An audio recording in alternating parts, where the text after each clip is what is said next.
Welcome to the Fully Mindful podcast. I'm your host, Melissa. I designed this podcast for you. I'm so happy you're here. We are talking about what it means to live with more intention, creativity, and authenticity so we can make aligned connections. I'm a neurodivergent lawyer turned coach who found the healing power of breathwork and the powerful impact of mindfulness as we navigate this wild and beautiful ride of life. Here at The Fully Mindful, we dive deep with inspiring guests, share solo mini-sodes that are packed with tools you can apply immediately, and I mix it up a bit with tangents and sidebars where my friend and host of the New World Normal podcast, Debbie Harrell, joins us for some down-to-earth, sometimes random, but always meaningful conversations. If you're ready to breathe, reflect, and grow, you're in the right place. Let's get fully mindful.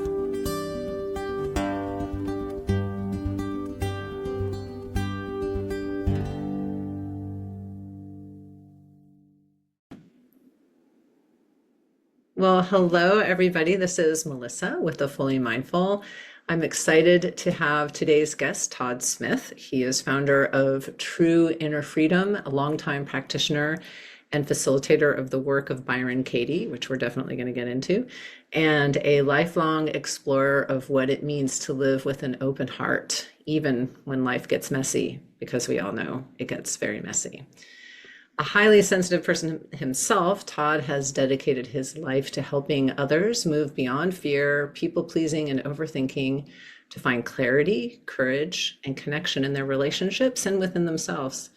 With many, many decades of daily meditation practice and decades of deep facilitation experience, he's also become a sort of gentle guide for those who want to stop living from their conditioning and really start living from love.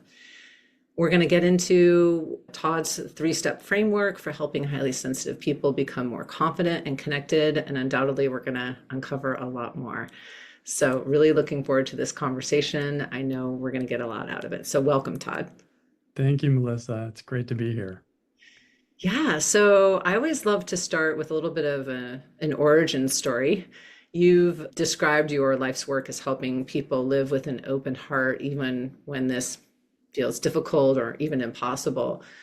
Was there a moment or season perhaps in your life when your own heart felt most closed, or what helped you find your way back into this work? It's a great question. I think hearts open and close all the time, and sometimes they're big openings and big closings, and it's a cycle. If I look at my life, my heart was pretty open, and when I was very young, I had a pretty happy childhood. I learned meditation when I was young. I think that helped just keep the heart open in a lot of ways. I didn't go through a lot of trauma when I was a kid.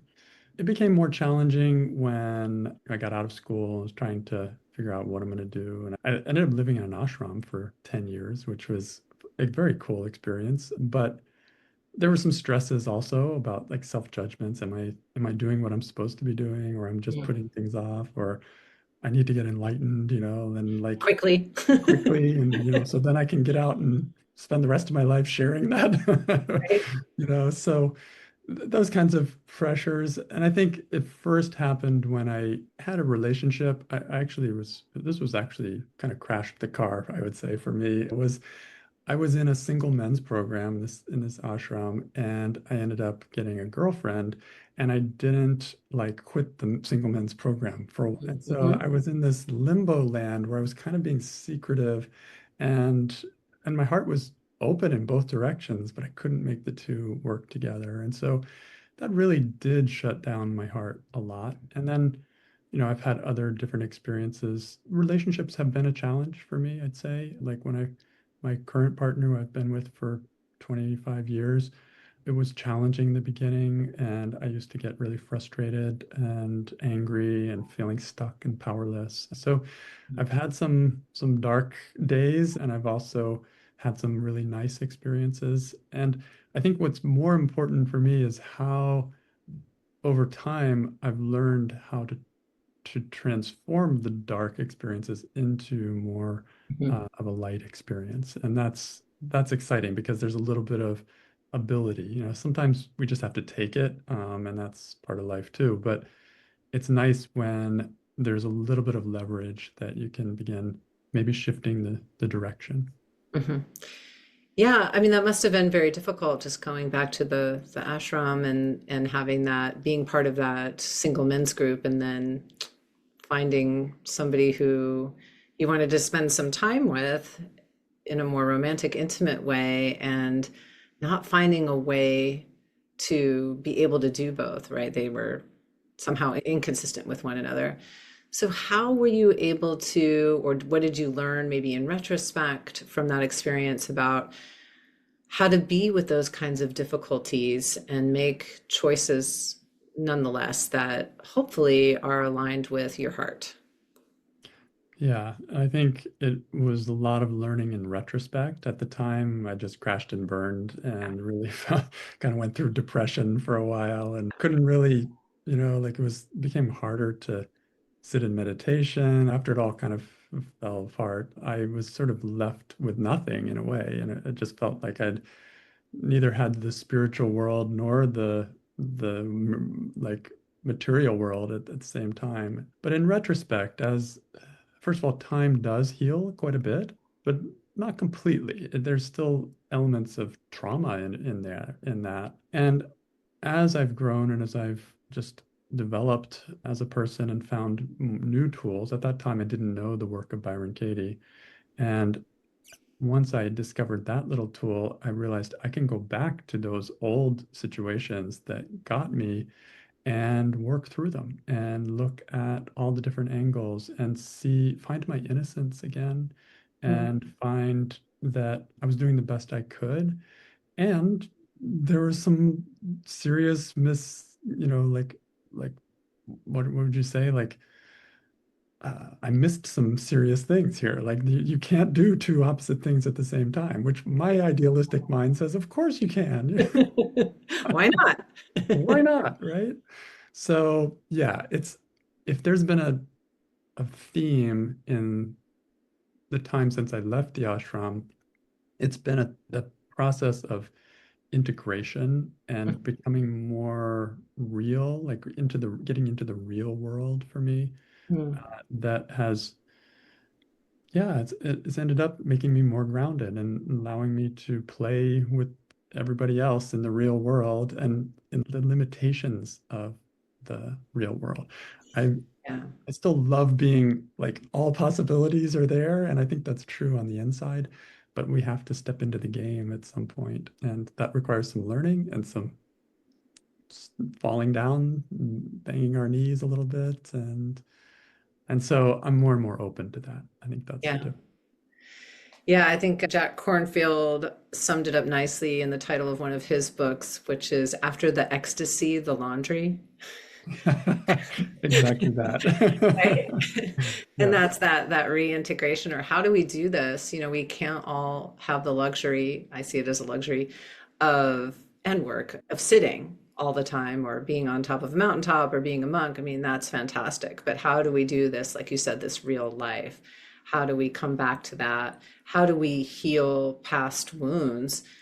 And those are real skills that you need in your everyday life that, yes, meditation is helpful for, undoubtedly, but it's not the only work that we can rely on to move through that. And to that end, you mentioned the work of Byron Katie. And so if you could maybe tell the listeners a little bit about Byron Katie and the work of Byron Katie. Yeah, the work of Byron Katie is an amazing little tool. So simple, it's free, anyone can play with it on your own. And it's just four questions that you ask yourself. And then I guess we could back up. You start by identifying a stressful moment and a stressful situation. The more specific, the better. And then what were you actually thinking in that moment? And Mm, so you have to look and sit, and it's a little bit of a meditation. Okay, yeah, somebody said this to me. What was I actually thinking about them? Or what was I believing about them? Or what was I wanting or needing in that moment? And when you identify that, you write it down.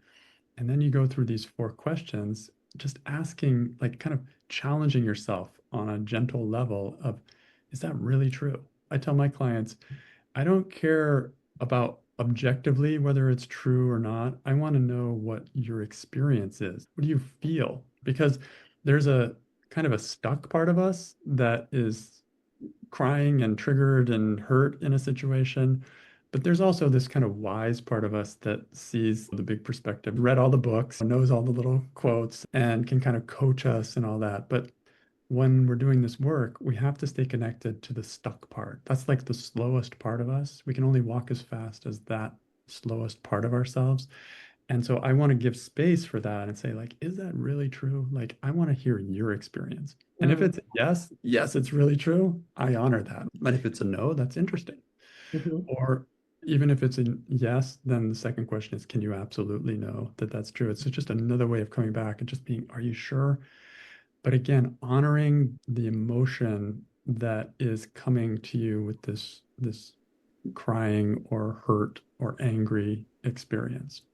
So throughout this whole process, staying connected with that is what makes it work. Otherwise, it just becomes some intellectual process. You can just do Sudoku or something like that. right.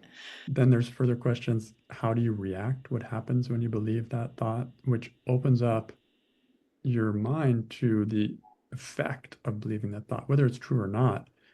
What happens when I believe that? I go into a rage, or I retreat, or I binge, or whatever. There's so many reactions that can happen.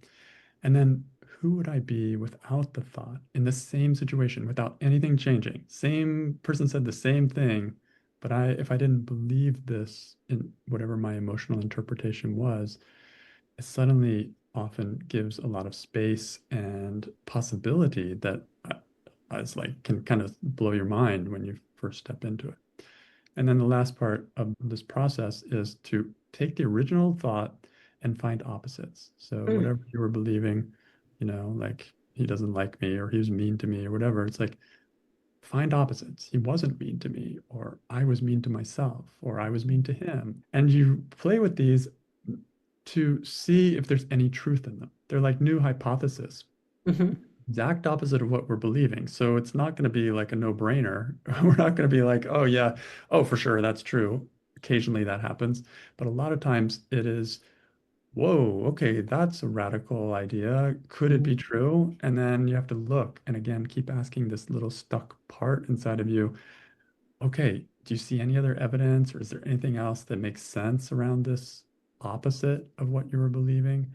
And often you do find really amazing gems sitting there that shift the way you experience the same situation, the same relationship, all of that. It's amazing. It's very simple. Byron Katie's been teaching it for many years, and she's had her own path of just kind of falling into a awakening, if you will, and kind of sort of discovering this question. She says they found her. However it happened, it's a miracle. It's like these little questions that, if held right and done with a gentle, open mind, can really transform. So that's what the work of Byron Katie is all about. Yeah, thank you for that. I wondered, asking for a friend. No, if you have someone who, and I know you said you can do this on your own, but it seems to me it's probably very helpful to have a skilled facilitator like yourself or somebody else who can gently guide you through this. But if you have someone that you're working with who's particularly obstinate or really stuck, I mean, just really stuck, that they're unable to see the opposite or unable to see if it's really, really true, what do you do then as a facilitator? Yeah, it's a great question. So, um, part of the training I went through to become a facilitator was to question my thoughts about my clients, which Mm, mhm, amazing process to go through. And a lot of things that I thought I needed or wanted for my clients, good things, became attachments and I didn't realize that. And when you question them, you start to find, oh, okay, they will get what they get and we'll see, right? They may have an amazing experience. They may walk away going, this is nuts and never come towards it again. And sort of it's kind of like that's their business. And my business is to hold the space, to invite, and to just uh, be there for them.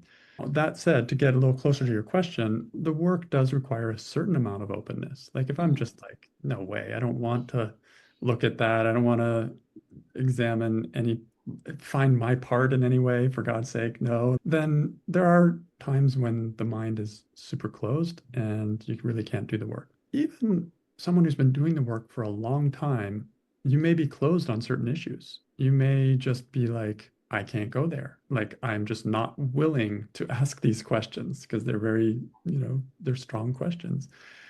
And there are different clients that also may just not be willing or just not open, and that's okay. Right. However, one last thing to add to that is that when it's shown to a client, when I'm working with a new client and I'm showing them what we're really doing here and how respectful it is of the part of me that's hurt, there's a lot of trust that naturally starts to follow there. There's a certain willingness to explore. If this stuck part of me thinks that I'm going to attack it with a barrage of questions to get it to change its mind, it's going to go into defense mode. It's going to shut down and it's going to say, please, speak to the hand. I have no interest in your little self-inquiry. Leave me alone, right? It'll get very stubborn. And so safety is the most important thing. And so I'd rather just um, I don't care what the outcome is. I Hmm. want to meet that crying part and just Hmm. hold it. And if that's as far as it goes, that's fine. But what I find is when it's really clear that part is in the driver's seat and that it gets to answer the questions and it can say no, like this is, or it can say whatever, like it's free and that there's no agenda being pushed on it, then it starts to explore, just like a little kid does. When you give it space and it starts to look and starts put one and two together and it starts getting excited, things shift in there that would be surprising. And it can't happen if you're trying to impose order on your system. It has to come from inside. So that's the key essence of the work with so many people that resonates and feels safe. And even though it is a little scary and takes courage and is challenging, there's enough feeling of safety there that it balances it out. But that said, there are a few people that just are like, yeah, no, not for me. That's fine. Not right now. Yeah, it Yeah. reminds me of internal family systems work in a way, right? So the part that is maybe exiled or protector coming forward and the exile saying like no, or the protector, no, here's the hand, we're not ready. But the key there, like you said, was creating safety for that part to be there and to experience what it is and to acknowledge it. So it's not trying to push it away, which I think unfortunately many tools that we've learned throughout our lives would have us push things away rather than allowing it to have space. We're afraid of it, right? Parts of ourselves are afraid to allow the space to feel. But what we learn is when there is that safety created by another, facilitator, a counselor, or a friend, even, that part can actually express itself, maybe for the first time, and really be heard. And that's so empowering. That in and of itself, not to mention all the questions and the insight that you might get from asking the questions, right? Yeah, Just allowing that part some space is really powerful work. it really is. When I was young, again, I said I had a happy childhood, but it was interesting. I think we were biased towards positivity a little bit, and I Mm. didn't really get a lot of experience allowing the stuck parts of myself to be heard or to really cry or to really feel like I could be messy in a way. And so I think I had a bias against negativity, and I think a lot of us do, where it's going to be out of control. It's going to make things worse. And there's a fear that if I go into something, it's going to take over. Right. And what I find in this work, just as you described, is that providing a space for that and allowing that a forum to be heard and allowing a place where it can rant and rave, but it's not going to hurt anybody, Mhm. um, starts to give permission for this unseen, unheard part of ourselves to show up and to get what it needs, which is love and attention, just like every other part of ourselves. And Yeah. then on top of that, if you get it to challenge itself on and go even further, then even better. But just holding, just giving space is huge. Yeah. Well, that and you do lots of other work and practices. I know we've talked before, and you've been practicing transcendental meditation for decades, I believe, right? Since I was young, since I was 6, yes. You were six. That's so 50, amazing. 55 now, so Yeah, yeah. So that's amazing. And I don't know, there's this certain, I don't want to say magic around transcendental meditation because it's highly practical, but could you describe a little bit of how that has worked in your life from the age of 6 to 50 something? yeah. Yeah, it's just this sweet little practice. Again, simple. It's a mantra-based meditation. You sit quietly with your eyes closed and just think this mantra in a particular way. And it is what I experience is, and they've done tons of research on it as well, is that you settle down. Your mind starts to settle and you start feeling quieter. And so breath rate settles, heart rate settles, all kinds of stress chemicals settle. They've done all that kind of research.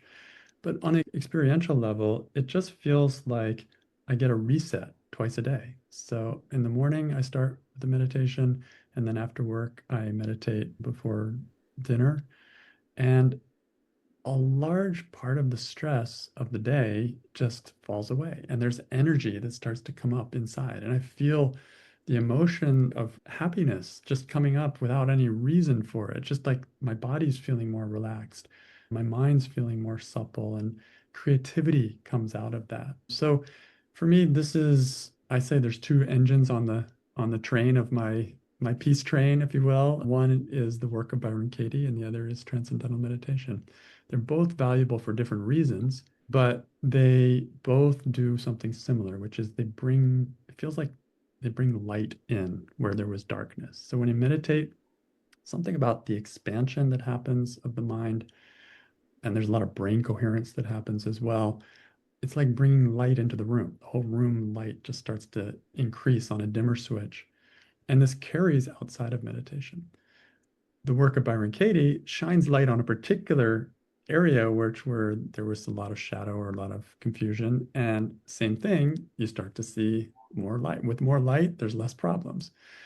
So, yes, it's been a part of my life. I meditated in high school and college, noise going around all around me, not a problem. It was just this quiet little thread connecting back to myself.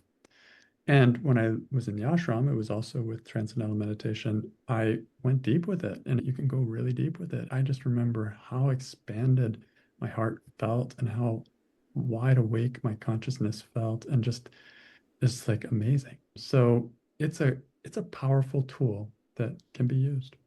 And it sounds like both of those serve you very well in the work that you do with others, because if you have this mind and heart that are both open and receptive and spacious, like that gives you the spaciousness and the compassion to work with others who are maybe need some light, right? Yeah. Yeah. People sometimes ask me, how can you work with stressed people all the time? Isn't that stressful? And I think it's a combination of those two things. One is the work that I've done and continue to do, just keeping that healthy separation between me and my clients. Like their business is their business, my business is mine. I'm there to hold the space, and I'm not there to fix their lives or make, they have to do that themselves. So that helps a lot. And then the second part is just that inner stability or inner awareness that grows through meditation is just there. And again, if I get overwhelmed, then there's the next meditation to reset and come back to myself. Yeah. You work with stressed people. I know that I wanted to talk with you about working with highly sensitive people. And so let's dive into that a little bit. What is a highly sensitive person? Yeah, this is a such an interesting area. I only really discovered that I was a highly sensitive person a few years ago. A couple different people suggested, you might be a highly sensitive person, friends of mine. And I took the test, and sure enough, I definitely was. And it explained a lot of things because all my life I've been kind of a slow processor, like, but I'm not dumb. I just take longer to process things. I'm very aware of other people's emotions and what they're experiencing around me. and I always have been. And I'm sensitive to things like noise. Like I can't be around a television without fully focusing on the television. I can't like just Right. have that going in the background. It's not, doesn't work with me. So these are all traits of highly sensitive people, and we can go a little more deeply into that. The person who first did the research on this is Dr. Elaine Aron, and she started, I think, in the 90s, and it's the research is still going on with her and other researchers. And she's written a number of books if you want to look closely at it. But it is an amazing discovery because it helps to normalize what is actually normal for a number of us. About 15 to 20% of the world's population fits in this category of being highly sensitive. And what that means is that we, first of all, process things more deeply.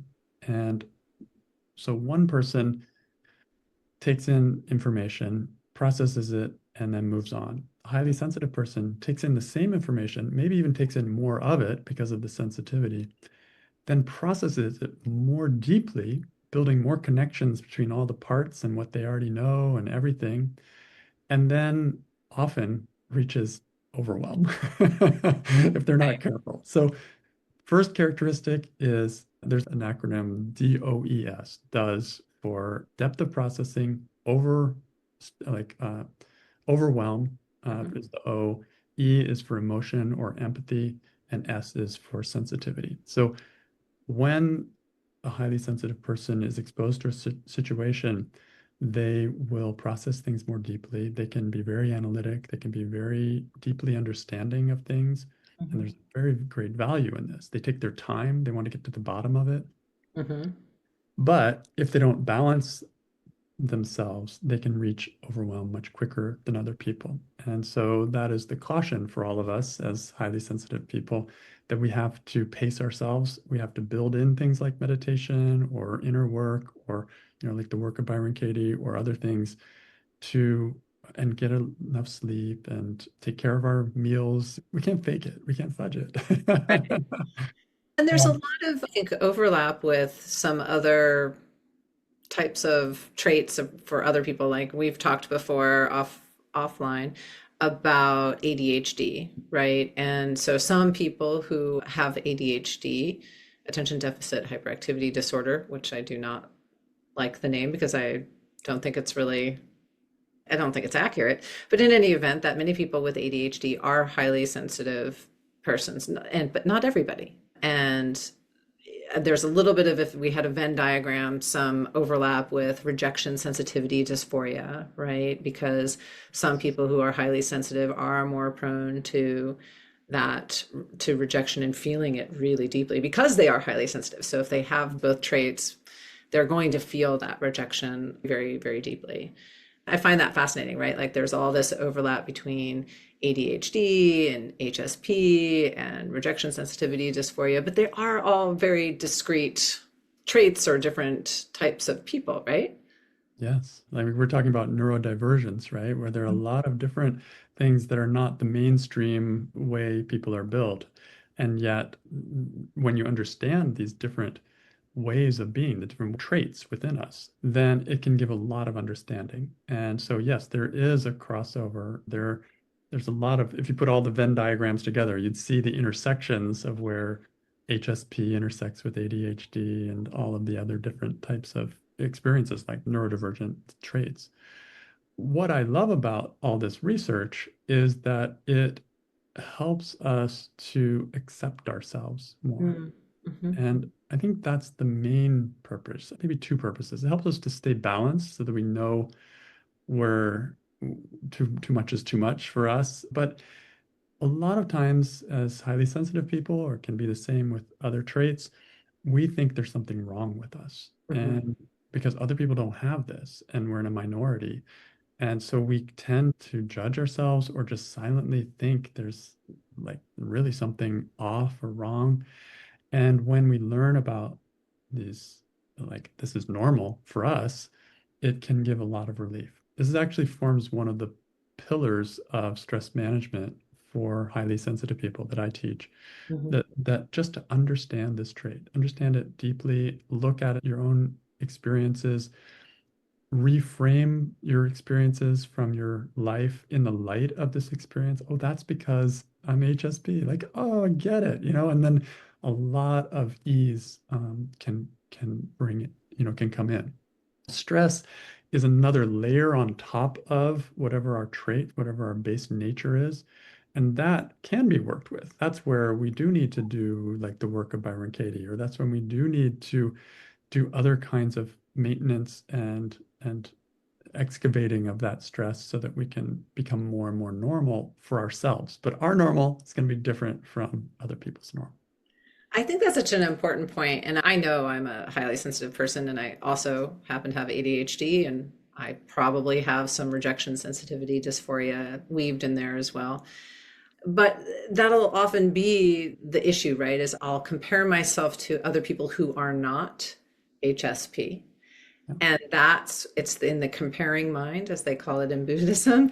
That's where the big problem is, right? When I start comparing my insides to other people's outsides, as particularly people who are not HSP, right? That's where I get myself in trouble. So you're nodding for those who are just listening.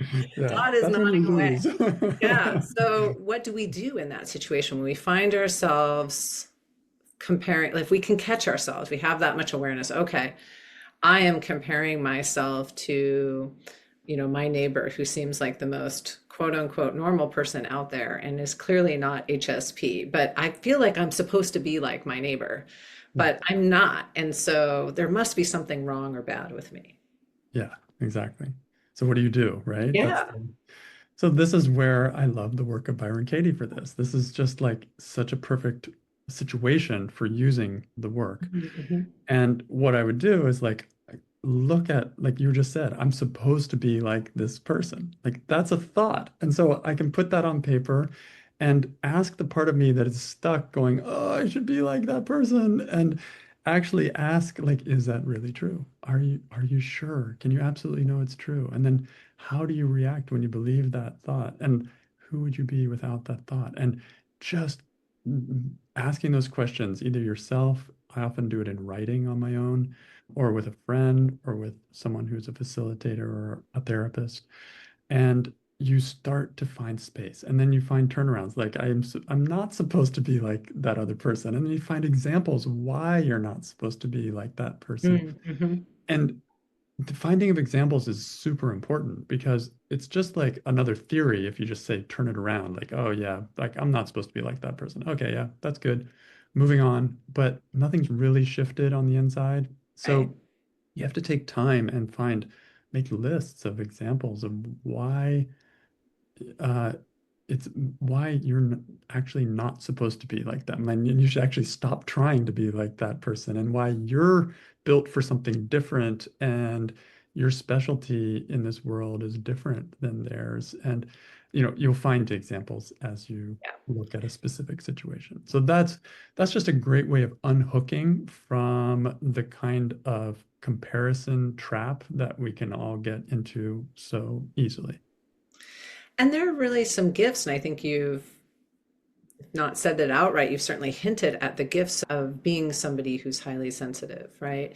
That empathy trait is so strong Yeah. in highly sensitive people in a way that might not be as strong. I mean, certainly other human beings have empathy, but maybe not as strongly. So, with that or some other traits that HSP persons have, I mean, what kinds of things can they do with those strengths, with that highly gifted amounts of empathy, for instance? Yeah, this is our specialty, like everyone has empathy, but we have it in spades. We have it like an overabundance of it. And it's not an overabundance, it's just in comparison to others, you would say Right. it's a lot. But this is a super thing to have because it allows us to really listen. Like if you want to be heard and really you need to be heard, or you're hurting, for example, someone who is a highly sensitive person is going to be an amazing person to meet you there. They're going to be able to hear what you're saying, understand, even intuit what's going on. And there's going to be a lot of compassion around that, not a lot of judgment, like We all have, there's a reason we keep our stresses hidden, because we fear judgment. But for example, as an HSP myself, when I meet with clients, they bring all kinds of situations and I feel compassion. I feel empathy. I see myself in them. I see us as human beings. These are HSP traits, and they can allow us to be holding a space really beautifully for another human being. So, a lot of the caring professions are, the HSPs thrive there. Even in families, they are one that can hold together opposites and manage that in a really beautiful way.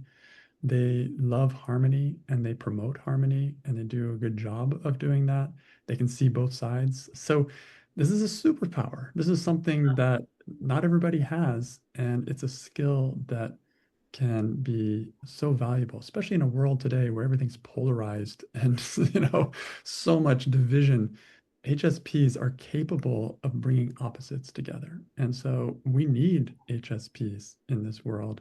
And when we own our superpower, and that's just one, then we can actually share that with others, act on that, and share the gift with everyone. There are so many different, you call them superpowers for being IHSP, just evolutionarily.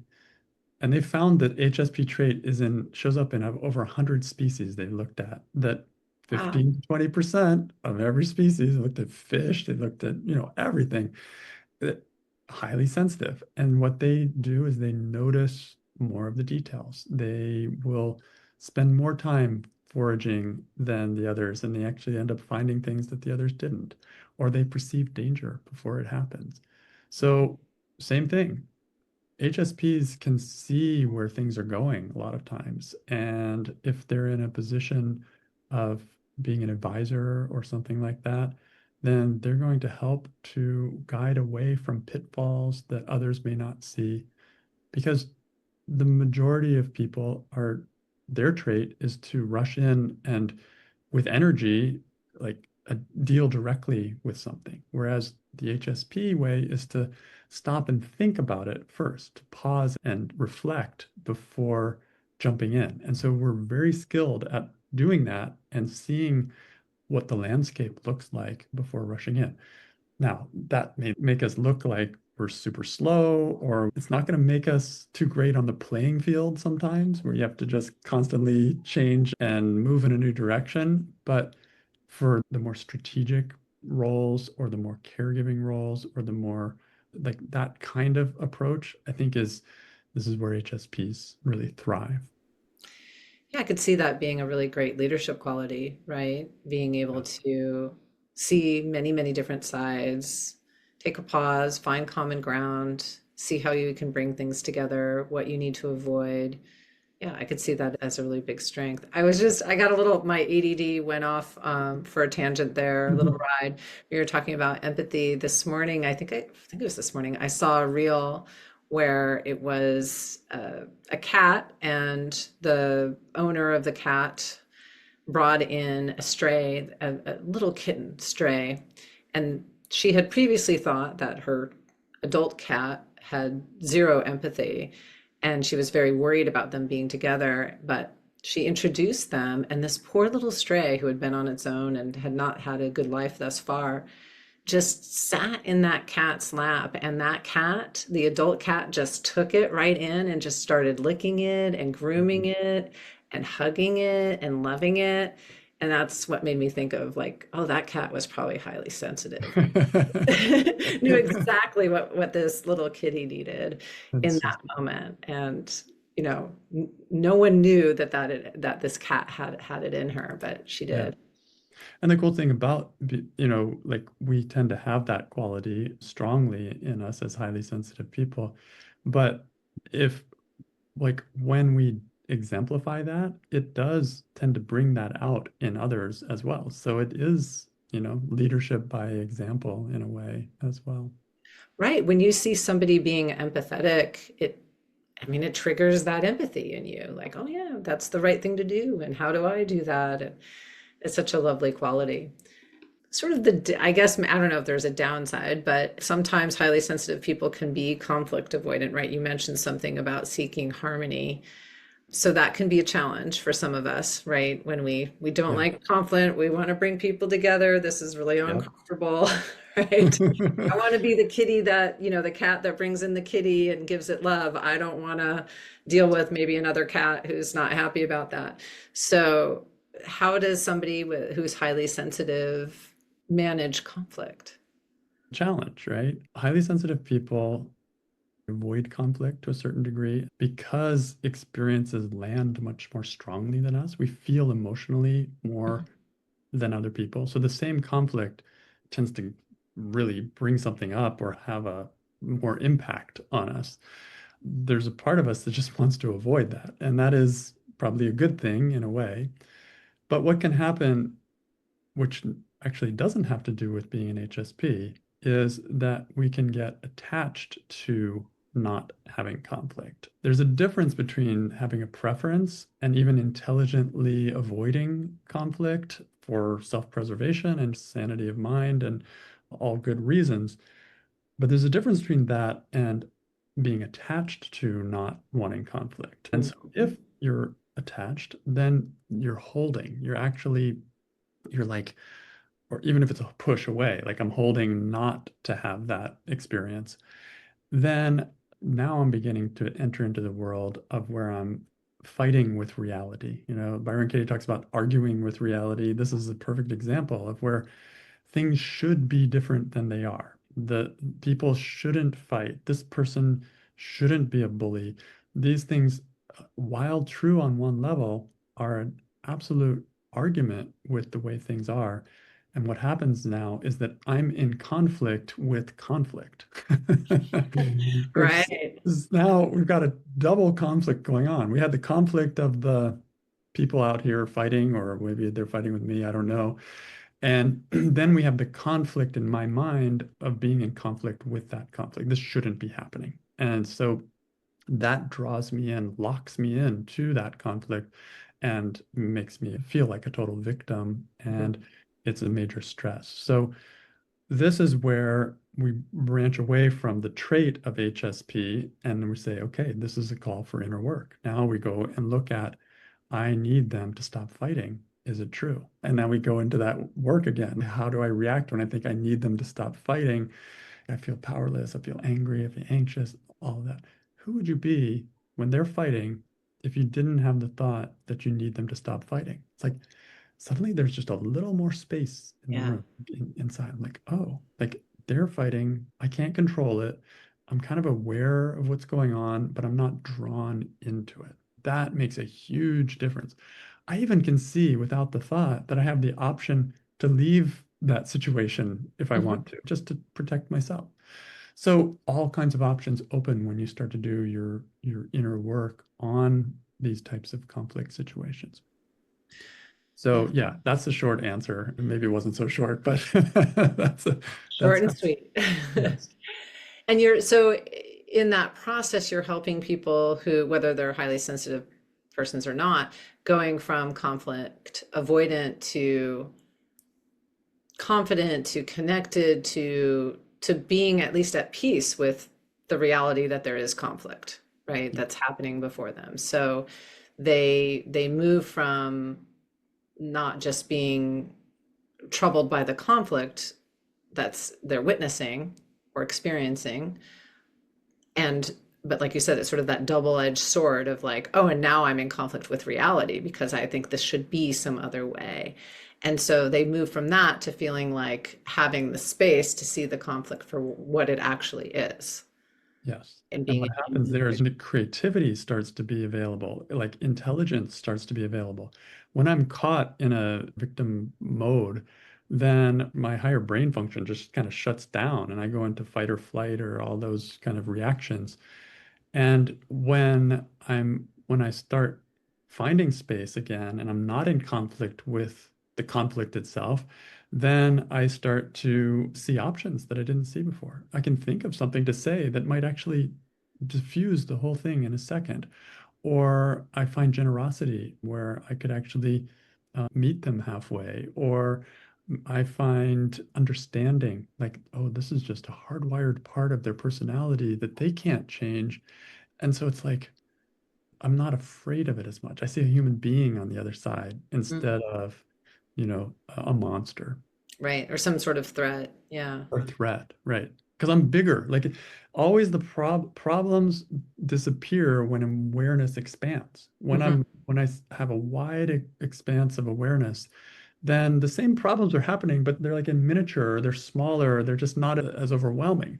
When my consciousness is tight and small, my view, my porthole is tiny, then one little thing can block it and completely block out all the light and frighten me and all of that. So this is about finding space in myself so that it is less overwhelming. Yeah. It is such an apt description. I've certainly experienced that, and I'm sure many of the listeners have as well. When something happens and you either become afraid or anxious or something, it becomes, like you said, very tight, and the view becomes very narrow. And it's so much harder to see what's really happening. So if you can have something that widens that awareness and that scope, now you can see it for what it is and not be just zeroed in on the one thing that's really terrible and awful Yeah. and causing Yeah, exactly. fear, right? Exactly. And that's kind of other words of saying that are attachment, right? Attachment is very small, and then looser hold is very wide. So there are many words like where you'll find this differential between small and expanded. And so anything that moves you towards more expansion and less attachment, that's going to move you towards more freedom and more possibilities and more solutions, ironically, even on the external level. And where does people pleasing fit within all that? Because I know a lot of folks who would identify as highly sensitive because of their interest in harmony, because of their sometimes conflict avoidant personalities, right? I'm gonna be able to do the men's single men's ashram and have the girlfriend, right? Right? I'm Exactly. gonna do it all. It's all good, Yeah, right? I'm just gonna exactly. manage the situation. I might lose myself in the process, but I'm gonna manage this just fine by pleasing everybody in this role. Exactly. Yeah. How does that fit in with this? Yeah. So, we love harmony. That's so it can become, again, an attachment, almost an addiction, if you will, to go further with it. But if you want harmony, if you need harmony desperately to be okay, then there's a problem because you can't always have it. And so you end up sometimes people pleasing to try to maintain harmony. And what happens is you maintain it on the outside, right? You go the extra mile, you bend over backwards, you give more than you really were asked to, and you end up, people love it. People love you. Like, oh, everything's great. But then you didn't get to show up to the party because when you're saying yes, yes, yes to everyone, and it's not 100% a yes to you, then you're breaking a kind of integrity with yourself. You're like actually saying no to yourself in a way, and you're excluding yourself. And if that happens too much, then you will start finding resentment builds and you can burn out. There's all kinds of things that can happen if, for example, if you can't say no, or you're just trying to please and give what other people want instead of looking at most relationships are a kind of give and take. There are two sides to a relationship, and that it has to work for me as well as working for you. And if I'm only focused on you, which tends to be an HSP trait, tends to be something when you're empathetic, you do focus on other people. When you're conflict averse, you do focus on other people. Like you can see why we fall into it. Yeah, yeah. It's still not, that's that's still imbalance. That's not a defining characteristic of being highly sensitive. It's something that we easily fall into. Mhm. And that in itself then becomes a call for inner work to see if I can find a way of being in a situation where I can be more okay with somebody not liking it because I'm bringing who I am into the situation. And this is the beginning of balancing. And it's a process, right? We have to start like we learn to walk, and it's very, we make a lot of falls and all that. But moving in that direction, you'll feel it. It feels like balance. It feels like it takes courage to do. Mhm. But if you begin moving in that direction, things start to open up because the world starts to see who you really are, not the facade that you were presenting, which was very kind and very nice, but not always authentic. And Right. so, yeah, that's really where this work leads to. It's the same process. Again, practically, how do you do that? Take situations where you weren't able to say no, take situations where you were super people pleasing, and look at what you were thinking and believing there, question those thoughts, and see if you can find opposites that start to balance. My turnarounds point me out into being, like selfish. And it sounds like this sounds really like almost blasphemous to my little internal religion that you should always be kind and always be thinking of others first. Yeah, that's true, but in balance.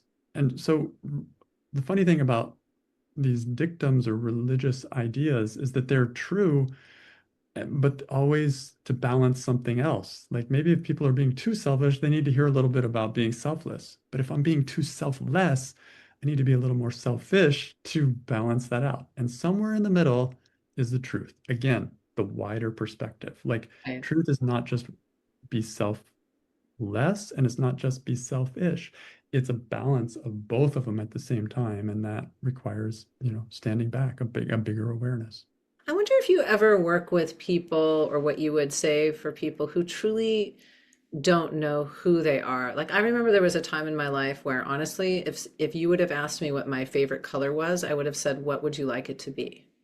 Right? Same thing for like I have no 20 idea. years. Yes. I You finally tell just decided it's going to be red, but I had really, like, first 20 years of my life, I did not know what my favorite color was, did not know what I was going to be when I grew up. I could not yeah. answer those questions. Yeah. So, I mean, how do you approach it when somebody is really that far lost in maybe their people pleasing or their conflict avoidance? They really do want to get to the bottom of it, right? They really do want to be themselves authentically, but they have no idea who that person is. Yeah, no, I totally get that. I mean, on the one hand, I can also there's like a kind of first layer of work on this that, I need to find out who I am. Is it true, right? Right. Just to soften that. Like, okay, it's okay that I lived 20 some years without having a favorite color. Sure. It's okay that I'm still learning what is my favorite kinds of music. Like it's still like I haven't quite figured that out yet. Yeah. I'm working on it. Like it's okay to not have everything nailed down also. Hmm. But at the same time, there's the balance side, which is where you're asking is how could I get in touch with that more? And I think first thing that comes to mind, meditation is really good at getting me in touch with myself and hearing that. But on top of that, it's just exposure to, like, I guess, feeling safe enough to expose myself to different kinds of things and ask myself, what do I like? What do I appreciate? What interests me? And that's been an interesting process for me. I think it's still very active for me. I'm learning about myself. I remember I was thinking about what kind of hobby should I have? Not that I should have a hobby, but I remember thinking, like, what kind of hobby would I like? It probably is a good idea. And and I sat and just kept asking. And that's what I suggest is ask an open-ended question to yourself. What is my favorite color? And really spend time with that. And it might take research, it might take years. It's an open-ended question. And but what often happens is something comes out from inside when you ask yourself. So I can't remember what example I was using, but Oh, you were talking about what kind of hobby would you like? yes, exactly. Right. So I was thinking my dad likes woodworking, not for me. I was a photographer professionally for about 7 years, but it feels a little bit like work, even though I still like it. And at one point, it just dawned on me, I love learning things. Like I just love, that's Mhm. like my hobby. Yeah. So I love, and I thought for at that time, this is probably 8 years ago, like, what do you want to learn? And one of the thoughts that came up was, I want to learn French. And so I just started learning and like I I kept at it like for 7, 8 years. I got really quite fluent. And it was like fun. Not that I have to become perfect, but it was just fun. This was me listening to myself. Yeah. Same with what I'm learning about HSPs or what I'm learning about psychology. And I was not a psychology student in school, but I'm really enjoying learning about the mind. I love spirituality. Like I'm finding what I love, right? So Yeah. Yeah. it's a process of asking yourself. And Byron Katie says this really beautifully. She says, just have you asked you? She asked that question. Have you Have asked you you? asked you? I love Oh, it. I love that. Because I usually hadn't asked myself. I just looked at what other people thought about me. I asked them what they would suggest. I looked for advice. But more and more, I give time for myself. It might take time to really find out what moves me, what interests me. And I use that in my business all the time. Like Yeah. I changed to working only with HSPs. That happened just like as radical for me, but it kind of happened gradually over time of me saying like, okay, who do I am I most equipped to serve? What would I like to be doing? And I keep asking. It can be on a small level. What should my URL be or whatever? And then Right. you just spend time and it might take weeks or months or years and then answers do come. So that's how I approach it. Yeah, I like that. And I mean, and I love the grace that you gave yourself and that I'm sure you give clients and that we should all give ourselves, which is it might take months, it might take years, it might happen that day, who knows? You might be wondering what your favorite color is and look at a palette of 1,000 different colors and instantly you know, maybe. Or maybe you have to look through each one and sit with it and it might take you years to figure that out. But either way, it's okay. Like we're all on this journey of self-discovery. There is not one person, I suspect, who knows exactly who they are right at this moment. Yeah. And I like that because it's, we have this false sense, and particularly with social media being so pervasive. And if we just watch reels and or listen to what people have to say on social media, we might come away with the idea that people have it all figured out Yeah. about themselves and everything else. And the truth is, we all know very little and we just keep learning. And if we keep an open mind and an open heart, we're going to learn a lot more. Well, I Yes. feel like we haven't gotten into all the things that I wanted to get into. So this might be one of those. And there's a part two with Todd Smith. That'll But be fun. I know we were talking about, this three-part framework, and I know we've talked a little bit about that, but maybe for those who are interested, maybe give a little high-level summary of your three-part framework. And yeah, so I'm trying to think of like three-part framework in terms of support for highly sensitive people. Yes, yes, Yeah, sorry. I okay, should have yeah. asked that more artfully. No, no, it's fine. There are a lot of three-part frameworks. Yes. Everything can be. So yeah, I think of like I teach stress management for highly sensitive people. That's really what I do. And I use the work of Byron Katie as one of the main tools there. What I consider the three pillars of stress management for highly sensitive people is, first of all, I already mentioned understanding the HSP trait so that you stop judging yourself, so you feel more compassion for who you actually are and how you fit into the world and what your strengths are. HSPs are not built for speed, they're built for depth. So just knowing that can really change how you see yourself when you're unable or uninterested in going and doing something in the speedy way, but you're really interested in doing something in a slow, impractical depth way. So understanding the trait is the first one. The second one is what I call outer work, which is looking at how you can live a balanced life in whatever way that means. There are many factors here, including your health, including your diet and exercise, but also learning how to say no in a really nice way, like how to say no and have it be kind at the same time, but also clear. And knowing again what the limits are for a highly sensitive person, knowing that how to respect and create time for yourself to sleep, to meditate, to take care of your needs as well. So outer work, there can be a whole world there of that. And in a way, a lot of the world does focus on outer work Mhm. because it's practical and it's helpful. And to Mhm. ignore it is, like you can, but why not have that outer balance as well? Right.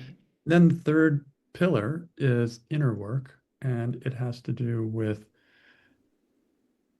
really loosening your attachment to your ego, to what you're think you're needing and wanting, to winning and losing, to winning rather than losing. I don't think anyone's attached to losing, but Mhm.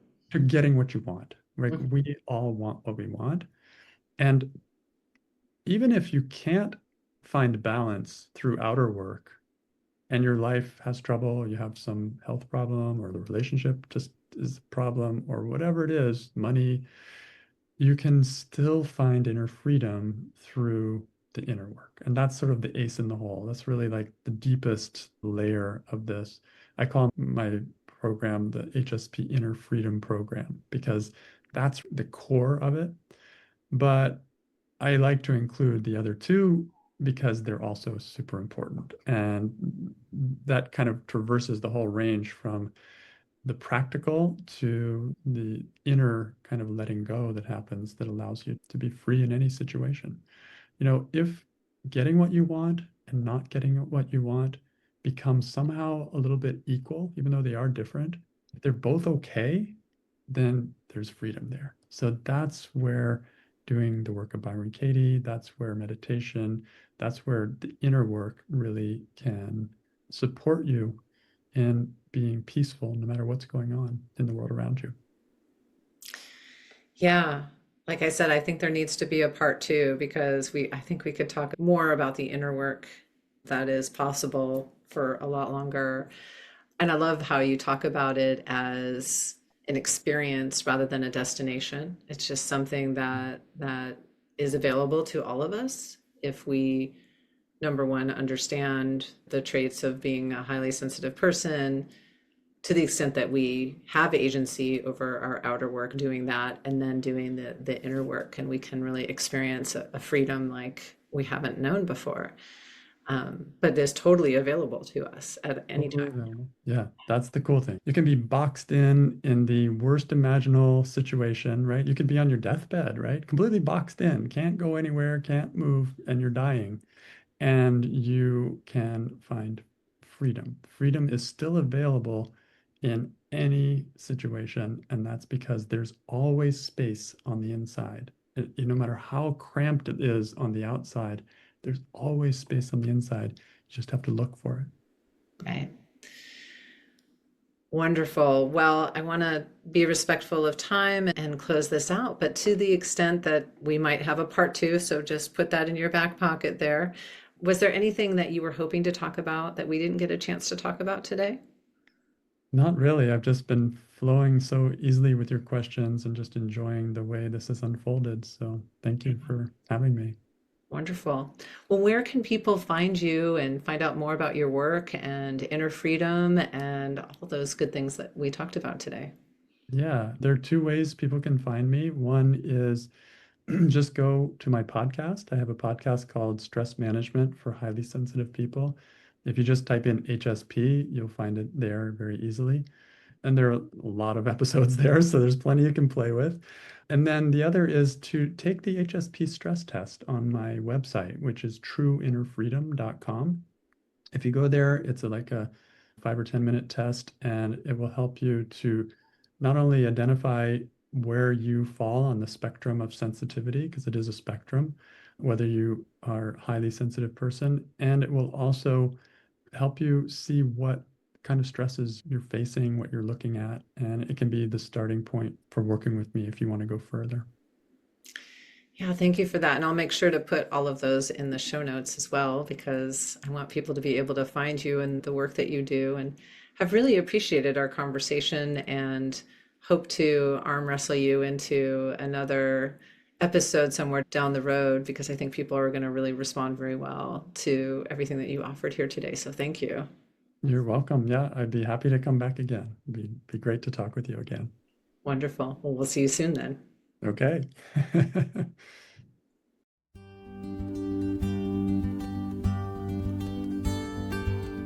Thank you for joining me on the Fully Mindful podcast. If you got value from this episode, I'd love for you to subscribe, leave a review, or share this episode with someone who'd love this content too.